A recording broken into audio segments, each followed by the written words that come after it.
बिहार के अररिया जिले के एकमात्र जीवित स्वतंत्रता सेनानी भृगुनाथ शर्मा निधन के साथ ही एक युग का अंत हो गया। भृगुनाथ शर्मा के सबसे करीबी रहे उनके पोते संजय शर्मा ने जानकारी देते हुए बताया कि सोमवार की रात 10:45 में आईजीएमस में इलाज के दौरान हृदय गति रुकने से उनका निधन हो गया। उनके निधन की खबर सुनते ही उनके पैतृक गाँव बगुआ सहित जिले में शोक की लहर दौड़ गयी। वहीं अब उनके पार्थिव शरीर को पटना से सुबह उनके पैतृक गाँव बगुआ लाया गया तो उनके अंतिम दर्शन को लोगों की भीड़ उमड़ पड़ी। वहीं उनके अंतिम दर्शन को पहुंचे जिलाधिकारी अनिल कुमार, पुलिस अधीक्षक अंजनी कुमार, एसडीएम शैलजा पांडे व सीडीपीओ मुकेश शाह ने उनके सम्मान में उनके पार्थिव शरीर पर तिरंगा उड़ाया। वहीं इस अवसर पर उन्हें पुलिस जवानों द्वारा गार्ड ऑफ ऑनर दिया गया। 1921 में जन्मे भृगुनाथ शर्मा 104 वर्ष की आयु में 7 अप्रैल 2025 को दुनिया को अलविदा कह गए। वहीं उन्हें मुखाग्नि उनके पोते प्रत्युष कुमार उर्फ पुन्नू ने दी। अररिया से मेराज सिद्दीकी की रिपोर्ट।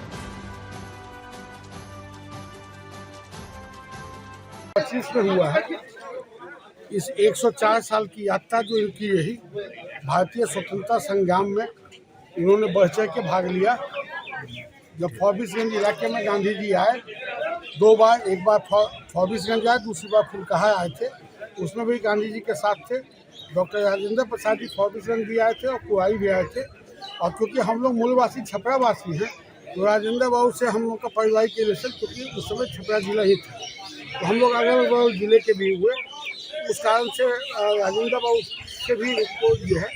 और गांधी जी जब पहली बार आए थे तो इनको स्वतंत्रता संग्राम में जाने की प्रेरणा मिली। ये छात्र जीवन में अपने थे, स्टूडेंट थे, उस समय उम्र भी कम थी। और ढोलबज्जा में जो आंदोलन हुआ था पटेल उखाड़ने का, उसमें इनकी ये भी स्वतंत्रता संग्राम में एक सेनानी के रूप में इन्होंने भूमिका निभाई।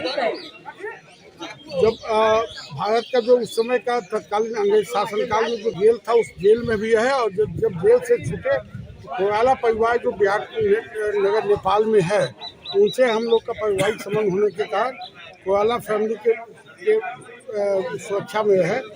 और जब स्वतंत्र हुआ देश तब भारत आया ये। और जब नेपाल में भी आंदोलन चला, कोराला जब चल रहा था, कोराला जी लोगों पर वारंट निकल गया था तो कोराला फैमिली भी इसी बगुआ गांव में आके शरण लिए हुए था। और स्वतंत्रता और संग्राम में जब डॉक्टर प्रणब मुखर्जी के समय में 9 अगस्त क्रांति दिवस के अवसर पर इनको आमंत्रित किया गया राष्ट्रपति भवन से सम्मानित करने के लिए, तो मैं मीडिया को और धन्यवाद देना चाहता हूँ। उस समय चचरी पुल होता था, जिससे चचरी पुल तक के एसडीओ और उस समय के तत्कालीन एसडीओ और डीएसपी ने रिसीव किया था इनको। और तब इनको ट्रेन में, सीमांचल ट्रेन में से गए थे, दिल्ली छोड़ने के लिए गए थे।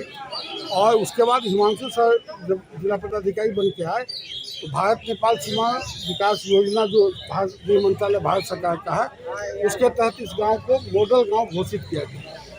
आदर्श गाँव जो होता है वो सांसद का होता है और मॉडल गांव जो होता है वो गृह मंत्रालय भारत सरकार का है।